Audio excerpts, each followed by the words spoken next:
for an adult who is responsible past puberty, the sunnah is that the niyyah is in the heart. The niyyah is in the heart. This is where it lies. So we need to look into the heart before we make the salah. We need to look into the heart and make sure we have the right intention. Also, among the sins is pride. Unfortunately, the media, the world promotes pride. That we should be proud that we are whatever. Indonesians, Americans, Japanese, Nigerians, whatever, we should be proud. Actually, Islam doesn't encourage that. Instead, Islam said, whoever man tawada'a lillah, rafa'. Whoever humbles himself, is humble for the sake of Allah, Allah raises him. Allah raises him. So this pride which we have been pumped up with, we have to know that it is a disease. Though it may be cloaked in a lot of nice words and celebrations and things that make it seem like something very nice, but actually, if we are to look at the first sin, the first, as the Christians call it, the original sin. What was the original sin? It was that of Satan. When Allah told Satan to bow to Adam, what did he say? I am better than him, pride. I am better than him. You made me from fire and you made him from clay. The original sin is pride. And Prophet Muhammad had said, whoever has a mustard seed's worth of pride in his heart will not enter paradise. So what should be the Muslim's position with regards to pride? It should be that it is a disease that we need to remove from our hearts and instead be humble. Humility, this is the noble characteristic, not pride. Of course, if we use it from the context of one's Islam, proud to be a Muslim, yes. This is terminology, proud to be a Muslim, yes. You should not feel shy to be a Muslim. Right? You should not feel bad that you are following the religion which Allah has prescribed for you. Of course not. So when they use it in that sense, you're proud to be a Muslim, it has a different connotation than you're proud to be a Pakistani. There's a slight different connotation, right? So we make an exception for that. Yes, you should be proud to be a Muslim. And jealousy, of course, among the major diseases of the heart. Again, which is promoted by the media. The media feeds us, always. Look at what other people have. For you to be happy in this life, you need to have a this, and you need to have a that, and you should have all of those, and it feeds us.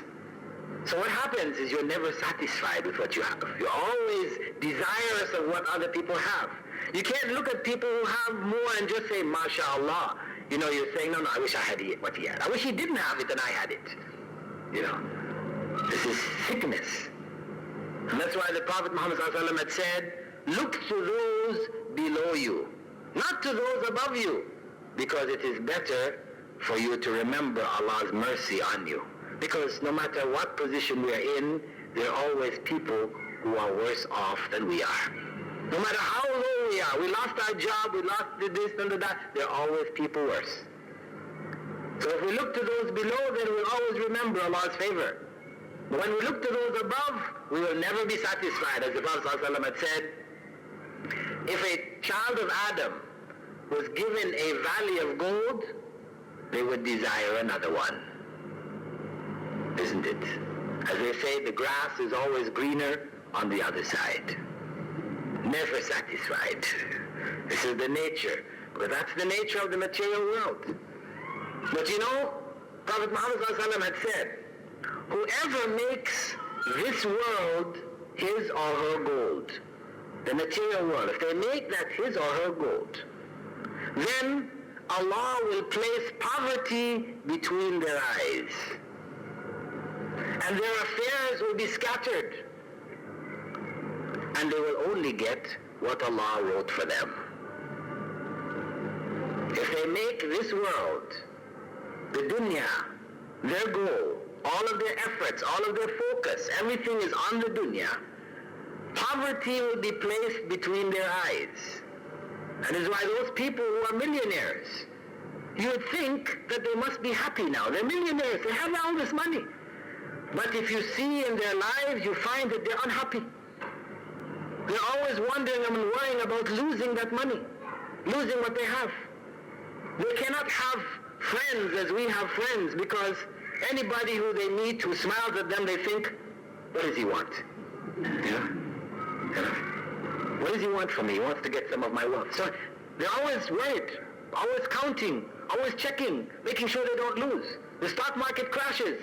A man loses $1 million from his $7 million and he jumps out the window, kills himself.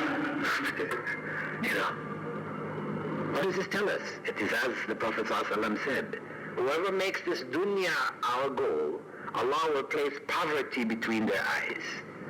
And their affairs will be scattered. Their affairs will not come together. They'll always be worrying about this and that, and they finish this and this, everywhere. And they will only get what Allah has written for them. But whoever makes the akhirah their goal, whoever makes the next life their goal, then Allah will give them peace of heart, richness of heart. And He will bring their affairs together. They will not be scattered here, there, everywhere. It will be together. And the dunya will come crawling to them, begging them, submitted to them. That is the promise of the Prophet sallallahu alaihi wasallam. So this is what we have to address. Remove this love of the dunya from our hearts, which creates jealousy towards other human beings. And we will find true peace. And hatred among the illnesses. Hatred where we feel animosity towards other Muslims. Dislike towards them.